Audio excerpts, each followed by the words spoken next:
Good afternoon. On behalf of Engineers Australia, I'm delighted to welcome you all to our Thought Leaders series, Gender Balance, Constructing the Future Workforce. Firstly, in keeping with our custom, Engineers Australia acknowledges the traditional custodians of the country throughout Australia and recognises their continuing connection to land, waters and community. We pay our respects to them, their cultures, and to elders past and present. Before we get started, I'd like to acknowledge that today's webinar is being hosted with Engineers Australia's industry partner, WSP. WSP is one of the world's leading professional services consulting firms and are dedicated to their local communities and propelled by international brainpower. WSP are technical experts and strategic advisors, including engineers, technicians, scientists, planners, surveyors, and environmental specialists, as well as other design, program, and construction management professionals.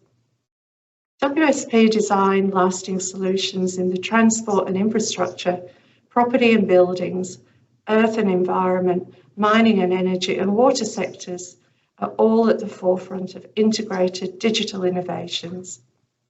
With approximately 6,000 talented people in 14 offices across Australia, they engineer future-ready TM projects that will help societies grow for lifetimes to come.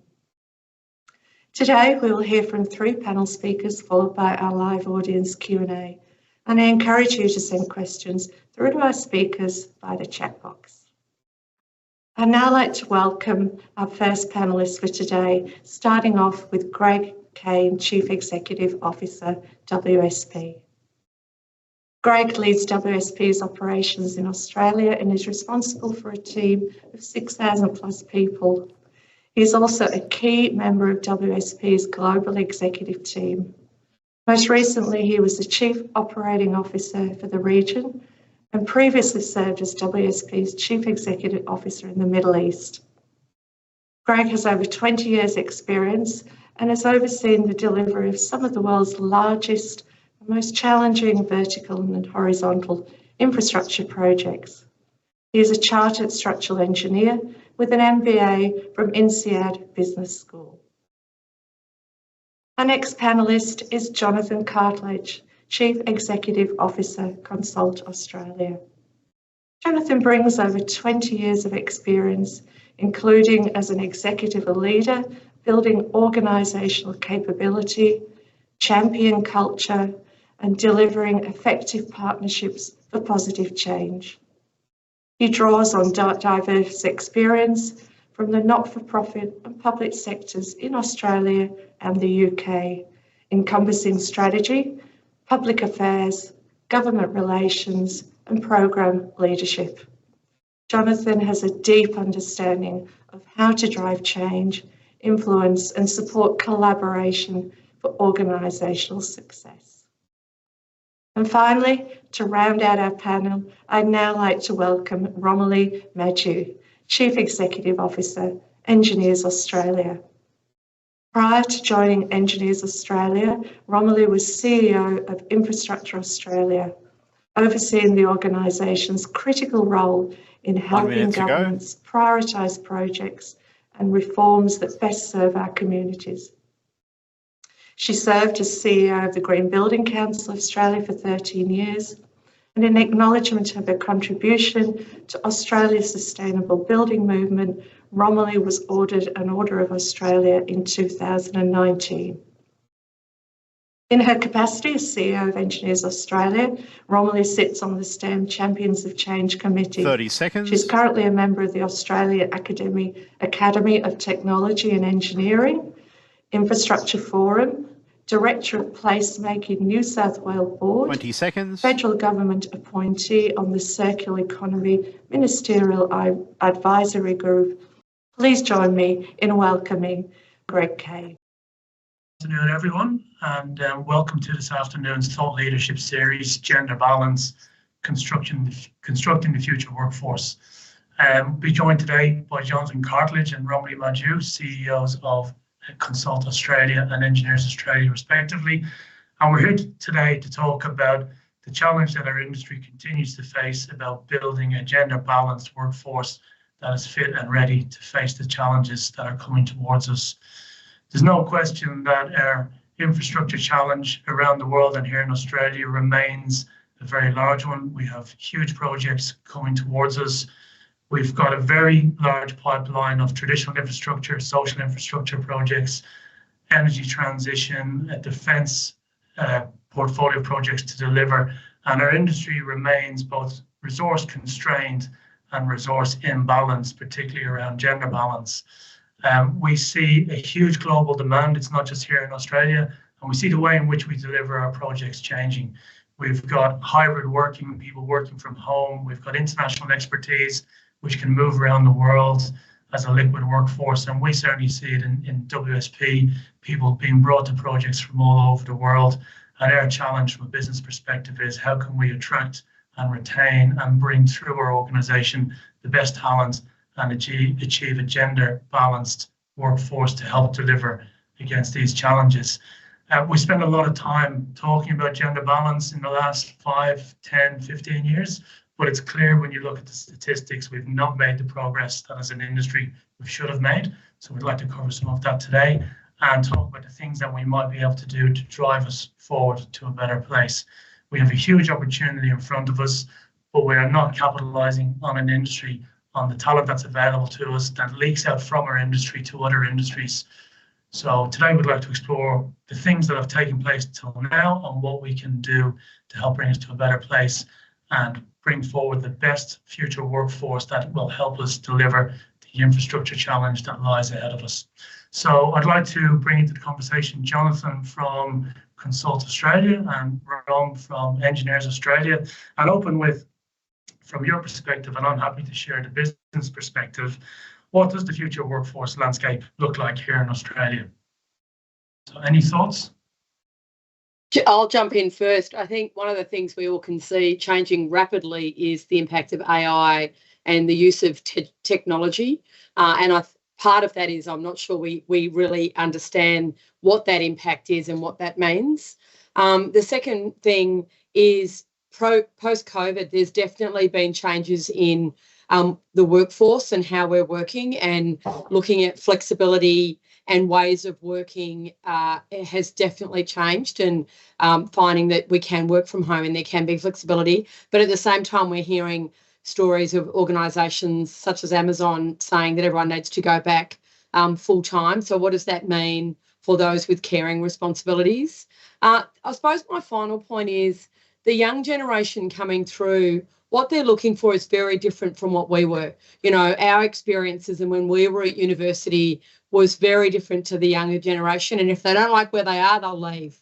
And so culture really is king, and organisations really need to be quite open-minded and flexible in having a diverse workforce, not just gender diverse, but multicultural, LGBTQI+, you know, and working in a diverse environment really does bring the best out in all of us and provides some great opportunities. But it's making sure that it's a safe place and that people feel that their voices are heard. So they're just 3 areas that I think come to mind of what's happening in the future. Yeah, I mean, I think to build on that, I think we're in an environment we're seeing declining trust in institutions, the role of businesses to meet those social expectations, whether it's around climate or whether it's around diversity and inclusion, are only increasing. And I think we see it increasing from an employee perspective. We see it increasing from government, from clients. And so I think the ability for businesses to adapt and pivot in response to what's a really rapidly changing environment with a more complex web of expectations around the role of business to support and drive social change means that, in addition to the business imperative of dealing with these issues where we know it supports greater productivity and profitability, meeting that social expectation is a real challenge for business and is only going to increase in the years ahead. Yeah, from our perspective, the future workforce landscape, I'll say I don't quite know what it looks like because that's predicting the future, but I'm absolutely certain it doesn't look like the past. And when I think of it simplistically as the projects we deliver, 25 years ago when I started my career, delivering an infrastructure project involved fixing Rio, pouring concrete, getting some approvals. If you look today now, whether it's ESG, diversity and inclusion, what investors expect, what the community expects, sustainability, all these carbon accounting, all these things, what we need to do to get through a project, to get it stood up is so much more complex. And it calls on very different skills and much more diverse skills.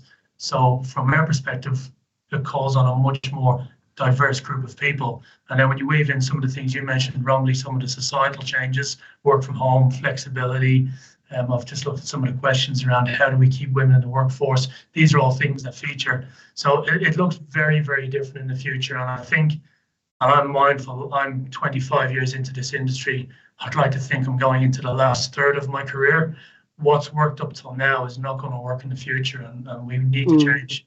So it looks different, and we have to accept that as a starting point. Yeah, I mean, I think, there's kind of a pre-COVID and a post-COVID, because the way we were working, we're not going to go back to that. It is a different way of working, and trying to put organisations and say, no, we're going to be like we were pre-COVID is not going to, I can't see it working. I can't see it being to the benefit of productivity and where we want to be. And, where you look at those countries that are much more diverse and flexible, they really, like when you look at the Scandi countries, they have paid childcare, they pay their kids to go to university, they're so much more flexible. And when their view is, isn't it just normal? Like it's just BAU for them. It's not a challenge. It's not political. People don't use the expression woke, which we all disagree with. It is just, and they're very productive, those economies. So it obviously works in being much more flexible and open-minded about ways of working. So I think we're in a period of transformation and change, and that those that are much more open-minded, I look forward to seeing how they go with their productivity and profitability.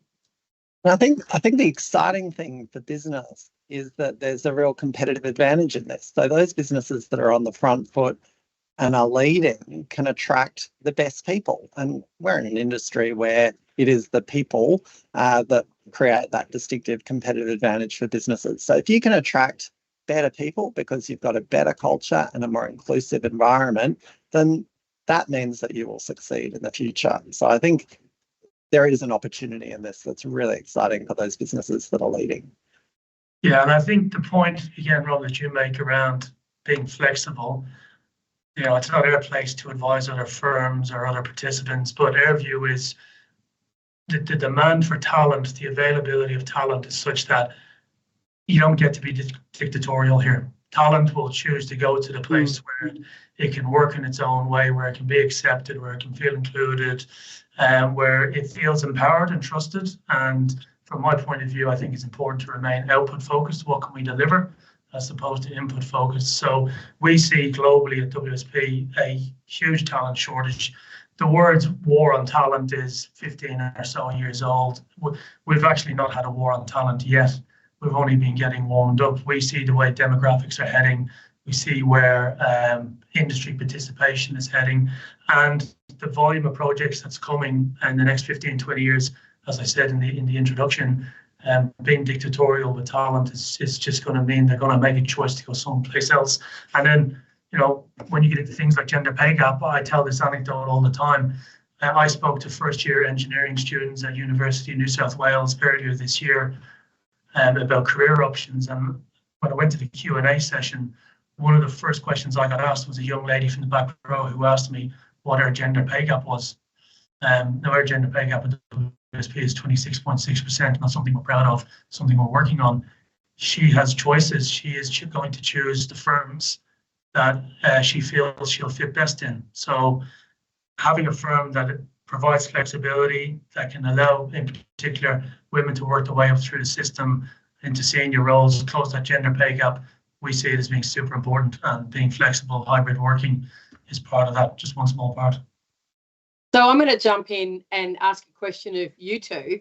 we've been talking about why it's important and what the future looks like, but what does good look like? What are some examples, maybe, Jonathan, from your Champions of Change, and Greg, what you're doing at WSP, whether that's actually a project specific or within WSP itself, but what does good look like in changing the ecosystem when it comes to gender diversity? Yeah, happy to jump in. I mean, the Champions of Change program for Consult Australia was established back in 2016. So it's been running for now 8 years. And it's really pleasing to look back on those 8 years and see real progress in terms of how those firms that participate in the program have really bounced off each other and started to lead through best practice initiatives, whether it's around setting meaningful targets in terms of achieving gender equality across their leadership teams, building that accountability and the capability of reporting executives, creating gender neutral recruitment processes. But there are multiple levers that businesses pull, and we often talk about a critical success factor framework for driving those changes. And there are 3 parts to that. One is talking about leadership commitment and communication, hence the chief executives engaging in that Champions of Change program at the most senior level of the organisation. Supporting and demonstrating that commitment to leadership through supportive policies and programs, whether that's looking at flexible work arrangements, engaging male managers as champions, whether it's looking at gender neutral paid parental leave, but the whole raft of programs that are available to support good practice and gender equality. And then the third critical success factor we talk about in that framework is measurement and accountability. It's about what gets measured, gets done at the end of the day, and holding your organisation and your leadership to account to drive those changes is a really important part of that framework as it's delivered to drive change over time. Yeah, I mean, what does good look like, Rome? Way out into the future, good or great looks like not talking about this. So it doesn't even need oxygen. So for me, that's what good looks like. I'm not going to say excellent. If we get to the point where as an industry, we don't even need to be doing this webinar today, I think that would be good. I think our industry is a long way from that. And certainly from the perspective of WSP, we've got a lot of work to do here. So this is my first year in my role as CEO, and I see in WSP, this is an area that needs some focus and needs some attention, and I want to see some improvement. But from our part of the world, what good looks like is we see women in senior roles, and they are doing the roles that have been for the longest time predominantly done by men. So in our part of the world, that is leading teams, having P&L ownership, leading big projects, being technical experts out in front, being industry renowned. So we've got lots of examples of that. I'd say we don't have enough examples of it, and I'm keen to see us do more. As leaders, it starts with us. So I take this very serious as part of my role. And I think even just the simple things, as simple as it sounds, and I agree with Jonathan on having measurements, holding people to account, having targets. I was, I won't say ambivalent, but I needed to be convinced on that for a long time. I've come around now to the view that you need to have targets and you need to put timelines on them, and that's what we have done. But you just got to talk about it. You just got to make it part of the vernacular. You just got to send a signal as a leader that this is important. I've added it to my monthly leadership team meeting as a standing agenda. We talk about it every month. We put stats up on the screen. We ask each other what we're doing. You got to stand in front of your people at town halls. You got to explain the why. So we're not fully there yet on the why as to why we need to do this. And you mentioned woke, and we can talk about those things. My reasoning is very simple. Young people won't come and work for you and stay with you if we don't do this. And clients, and we're seeing this more and more, will not give you work if you do not do the things that they expect you to do around gender balance, around fairness, around being representative of the communities that you serve. That, I think, feeds into another good thought discussion before we go to the questions in 6 minutes is, what are the benefits of a diverse workforce? And, what are the commitments and the role everyone plays in that? But really, what are the benefits of it? I mean, I know I said the benefits around diversity of thought is critically important. And there's been a number of research projects that show that when you have diversity of thought around the table, you are more a more productive organisation. And then the other one you talked about, Greg, is procurement. There are definitely procurement. The clients are asking for a more balanced team being put forward when it comes to procurement. But what are some of the other benefits around a diverse workforce? I'll go to Greg and then Jonathan. Look, there's endless studies long established on the benefits of diversity of thought, and we've all experienced that individually. We could all share anecdotes around why it's important to have diverse teams. From a business perspective, every minute or every hour I spend talking on this subject, that's time that I could be spent doing something else, delivering for clients, winning work, improving our industry, whatever it may be. So like I said, out in the future, good looks like just not having to talk about this, but until we get to that point, we'll continue to talk about it. But the benefits are clear. You get better outcomes, you get more balanced workforces, you get a different tone in the office, you get better outcomes on your projects. You're more reflective of the communities that you represent. We work all over the country in pretty much every sector that our industry touches. Are we delivering the best outcomes to those communities? If we're not doing it with a workforce that is reflective of those communities, I would think you're not. So it's going to bring you to better outcomes, particularly dealing with clients we see from government clients, but more recently from private sector clients, particularly private sector clients that have large international investor bases. They take this very seriously and they want to know what their supply chain is doing to bring these solutions to their businesses. So for us, the benefits are very clear. We'll get to attract and retain and hold on to and develop our best people, irrespective of their background. And that's going to be a good outcome. And we are reflective of the communities and the client base that we serve, and they want to work with us. It's no more complicated than that. Yeah, I agree with that simplicity. Aside from being the right thing to do, people and profitability come to mind. And when we look at attraction and retention from a people perspective, it is absolutely clear that the culture of diversity and inclusion delivers for business. And then when we look at the research on profitability, it's also reinforced. And the fantastic thing about this issue is that there is so much research now that demonstrates the profitability. I think it's something like a 10% increase in female board representation is a 6% increase in outperformance. Increase of 10% in key management is also a 6% increase in outperformance at a firm for those that have actioned. So the business case is really clear. And if I can add, we say culture is how you feel on Sunday night getting ready for the week. And if you feel you're going into work tomorrow and you're going into an organisation where you're treated fairly, opportunity exists for you, you can advance, you can do well, you're just more engaged. You're going to do better work. What you deliver is going to be better outcomes, and you're going to feel good about yourself. I mean, there is no downside. Who wouldn't want to do that?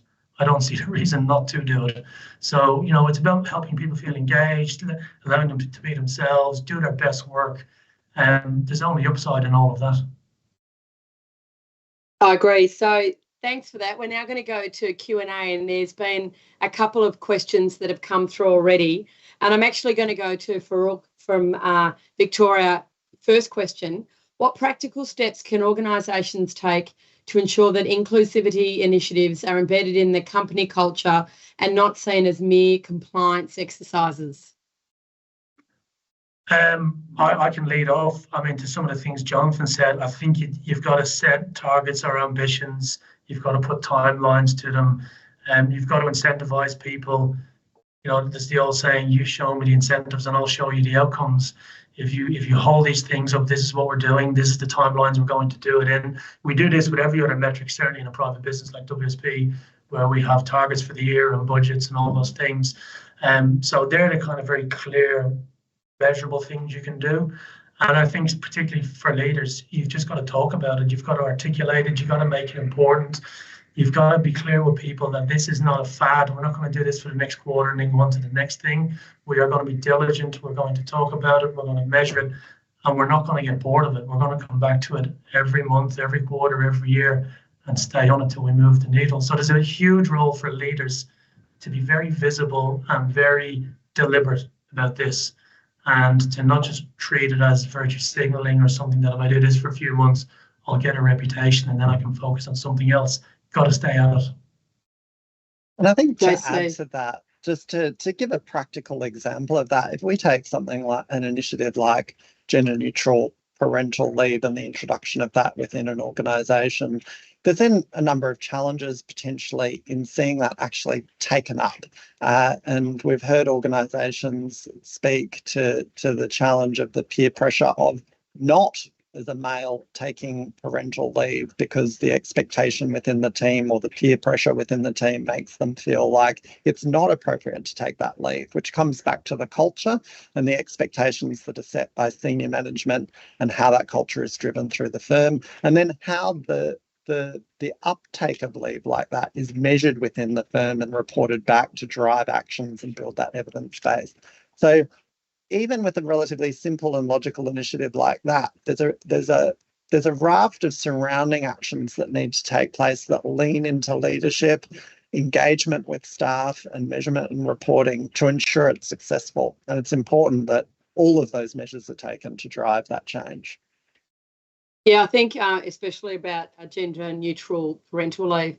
I know we had one of our team in Canberra, a male member is taking parental leave, and we really used it as an opportunity to celebrate because we want all our male team members to feel that opportunity is available to them, and we'll create the environment for them to do that.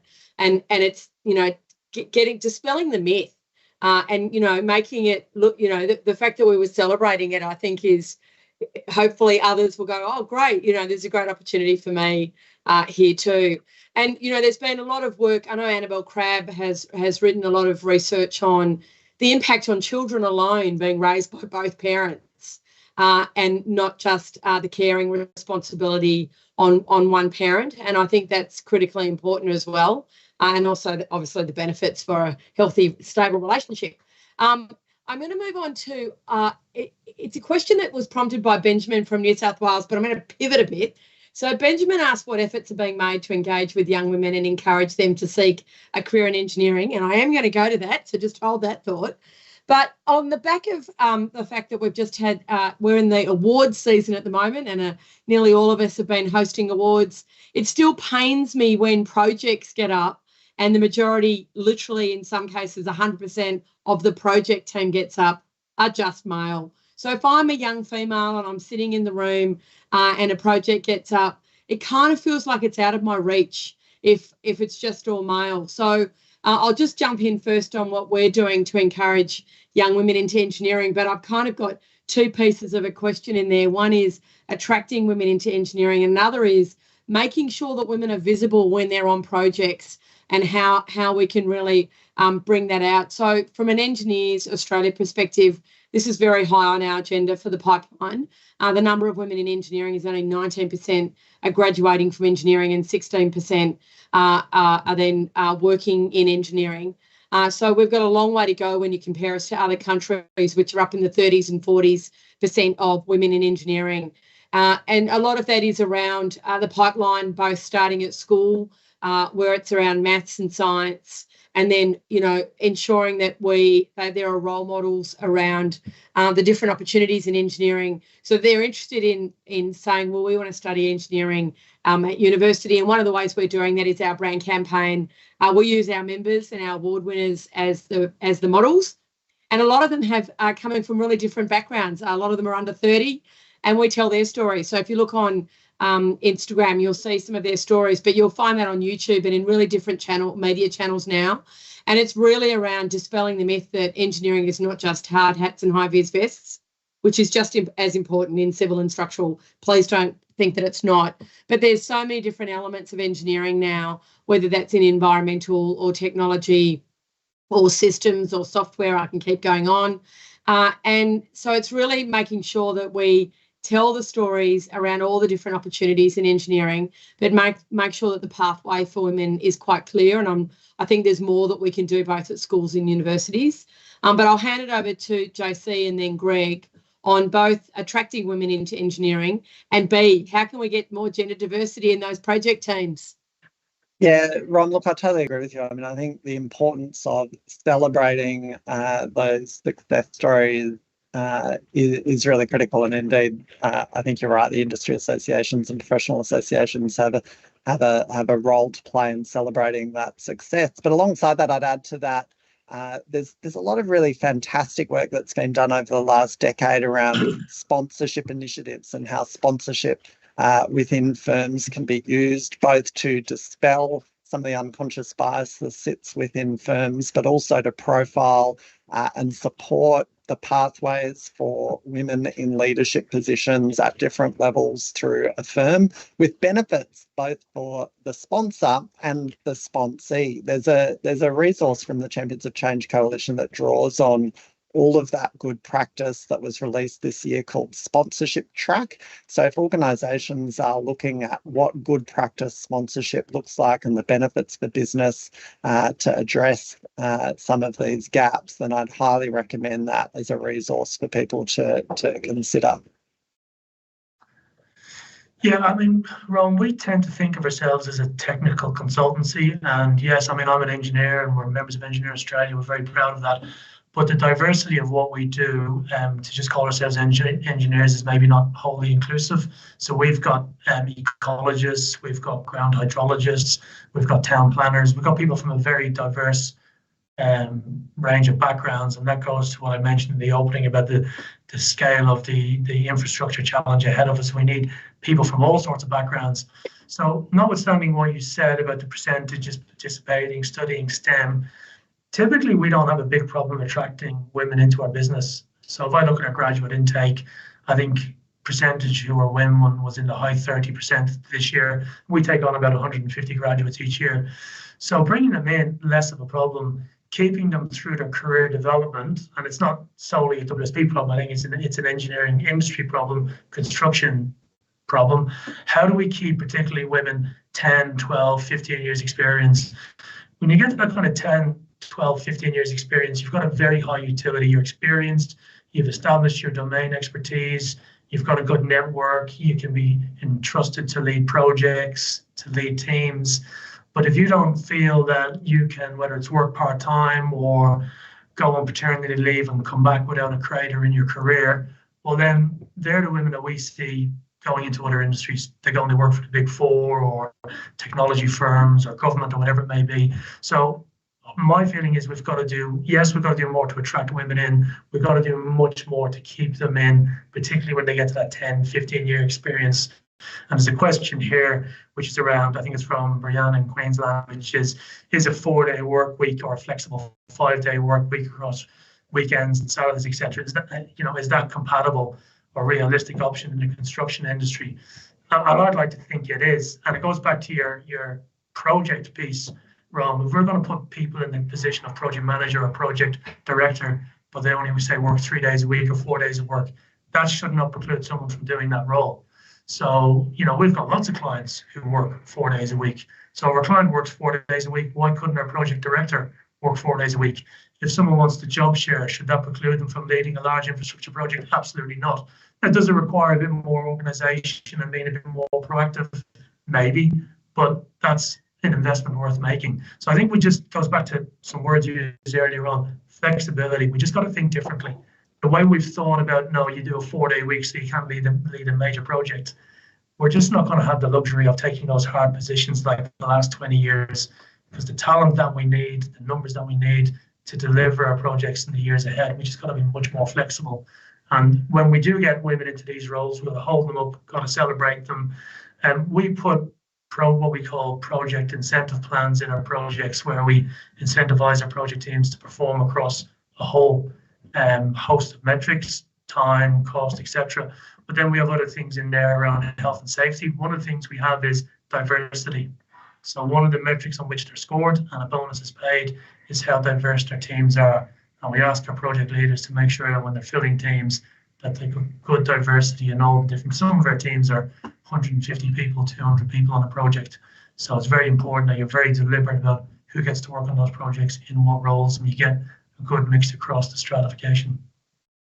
That feeds into a question from Taryn, which is many women leave the industry due to poor culture fit, leading to decline in representation in senior technical roles. What are some strategies for quantifying that culture in engineering leadership teams? But let's just say across the profession. And you know, before we started today, we were talking about the importance of culture, and you mentioned it, Greg, about, you know, how you feel on Sunday night is, you know, an indication of the culture. And I know that, and you've also touched on retaining women. I know through the anecdotal evidence that Engineers Australia has captured that culture is definitely a part of it, ensuring that we do have positive and safe cultures and learning cultures that women feel that their opportunities are just as equal, and they do have a voice. So maybe, Jonathan, do you want to talk about any work that's coming out of your Champions of Change when it comes to culture? And then maybe, Greg, any experiences you have on the question around quantifying the culture in teams? Yeah, I think it's really important to acknowledge that culture sits across the whole industry, not just within a single segment of that industry or firm. So while our members, as the consulting, engineering, design and advisory firms have a lot of leading practices in terms of managing their own organisational culture, the experience of their teams as they go on site can be different and can be really challenging. And so the importance of us and the industry working collaboratively across clients, contractors and consultants to build that whole of sector culture that means that people stay in the industry. You know, it might be great in the consulting firm, but you're not enjoying your site experience, so you hightail it out. We need to address those issues. I think there's some great work happening in addition to the work we do through the Consult Australia Champions of Change. There's some great work happening through the Construction Industry Culture Task Force, through the implementation of the new culture standard and the pilots that they're running against that culture standard, with a focus on flexible working, reduced work hours, health and well-being. And as the outcomes in terms of project performance come out of those pilots, there is an opportunity for all of us to support the wider adoption of those practices for the benefit of the whole industry across the supply chain. Yeah, I think there's some hard things that, you know, particularly big firms in particular need. We've got whistleblowing frameworks. We've got a compliance and ethics team. In our engagement survey, we asked the question, do you trust that WSP would act appropriately if you reported something? We measure that. We engage when that scores low. So there's all those kind of hard things.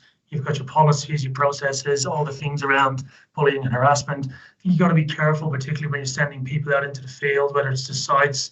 You know, we send people out into remote locations. Are they going alone? Do they feel supported, empowered? You know, all those things. Then there's the softer things, Rome, around, you know, what is the culture like? Do the leaders walk the talk? Or do they just say things at town halls and then ignore the bad behaviour that they walk past every day? The tone of the language in office, how do people talk to each other? Is it collaborative? Is it supportive? Or is it kind of, you know, is it an aggressive environment? They're all things that leaders can help set. And certainly, I'd like to think I would never tolerate hearing something in the office, saying something. People see you doing that. People mimic their leaders. That's what they tend to do. So getting the tone right in the office is really, really important. There's a live question here from Omar, and it says, what specific initiatives have been most successful in promoting gender balance in the construction industry, and how can these be scaled or adopted across different regions or sectors? So I'm going to jump in first, Omar, and then go to my colleagues. One was my background is property and construction, so I spent a number of years in both the Property Council and Green Building Council. And when I started, I think you could probably count on one hand the number of female leaders. That's going back, 20 plus years. But one of the things that Property Council did, which has had a massive impact, is they created, they've also got Male Champions of Change, but they created one program which was around mentoring. So it was called Women in Property, and it started with 100 women every year go through a mentoring program. It's now 500 women a year go through a mentoring program. And when we look at the number of females now in leadership positions across property and construction, it is so much higher than it ever was before in the time when I started. And so that's just one example of something that is scalable, which is mentoring, a structured mentoring program, which really supported these women in seeking opportunities and putting themselves forward for these opportunities. So that's just one example. But maybe Greg and JC, what are some other specific initiatives that you can think of? From WSP's perspective, I think anything around flexibility. So anything that allows people to work flexibly. There are realities around people, families, kids, locations, property prices, where people choose to live, all those things. And I think any organisation looking at their policies and asking, do these policies promote or hinder flexibility, whether it's parental leave, we've been reviewing things like fertility leave, school term contracts to allow people to work a year that aligns with the school term, hybrid working from home, all those things. I just think flexibility, as you mentioned earlier on with the Scandinavian countries, Romilly, lots of flexibility in those places. And actually, when I go to visit Scandinavia, which I do from time to time, they don't really talk about this stuff. It's table stakes. It's the rules of the game. You don't get to play. You don't get to be a big engineering firm in Copenhagen and attract the best talent if you don't walk the walk on this. So I think anything around flexibility is paramount to achieving gender balance. JC. Yeah, I think it's important to reflect on how much the business environment has changed over the last 10 years. If we think about the impact of the Workplace Gender Equality Agency responding in many respects to the Champions of Change initiative, that then has evolved into workplace gender equality reporting, which is having a significant impact on firms' understanding of gender pay gap, the impact of flexible work policies. So I think this broader operational environment for firms is actually really important in understanding how we're driving leadership in the Australian context. And we shouldn't take that for granted. That doesn't exist in every country. So it really is a fantastic legacy of the last 10 years on a more positive note. The last question is from Brianna Newland, and I'm going to pose it to both of you. Quotas may be divisive, but there is evidence that they work. Should we be working to ensure men don't feel their own efforts are being overlooked when we're promoting women more actively? I'm happy to jump in there. Oh, you go, Greg. No, you go, Jonathan. I have a thought, but you go first. I think it's really important to acknowledge, and our firms through the Champions of Change group often reflect on the challenge of engaging male managers in particular. We can talk about the sort of permafrost that can exist in cultures where potentially middle managers are less aware of their own personal biases that they might be bringing to the cultural context in terms of how it drives change. So engaging male managers as champions in their own right to drive that change is a really important initiative, and how we do that to explain personal bias and the role of bias and privilege and understanding its role in achieving gender equality is a really important part of that process. But it is challenging and an enduring challenge, I think, for our firms. I would say, particularly for any men who think about this, we need to not think about it as a zero-sum game. Someone's winning, therefore I'm losing. This is about making the cake bigger. This is about bringing more women into the industry and bringing them up through the seniority of our industry. So I don't think that anyone needs to fear losing out. We want to be an industry that's meritocratic. We want to be firms that are meritocratic. Just you do you, be good at what you do, and you'll get to where you need to get to in your career. And I would say, particularly for men such as myself, going into that kind of last third or quarter of their career, we've not succeeded in this in the last 20 years. Let's not be the cohort that in 20 years' time, the next cohort saying they also failed. There's a wonderful opportunity to move the needle here. And if we all lean in, we can move a big needle, and we don't need to be worried about our own personal outcomes. They'll be what they'll be. It's not zero sum. That's a great way to end. Thanks so much, Greg. So that's all we have time for today. Please join with me in thanking Greg Kane and Jonathan Cartledge. for joining me and sharing their time in the discussion today, which I thoroughly enjoyed. I would like to thank Engineers Australia industry partner WSP for making today possible. I think it was a really interesting discussion. If you don't mind, please complete a short feedback form, which is linked in the description box below, to help us improve and plan future sessions. Thank you again for joining us, and we hope to see you at our next Thought Leadership event. Thank you so much.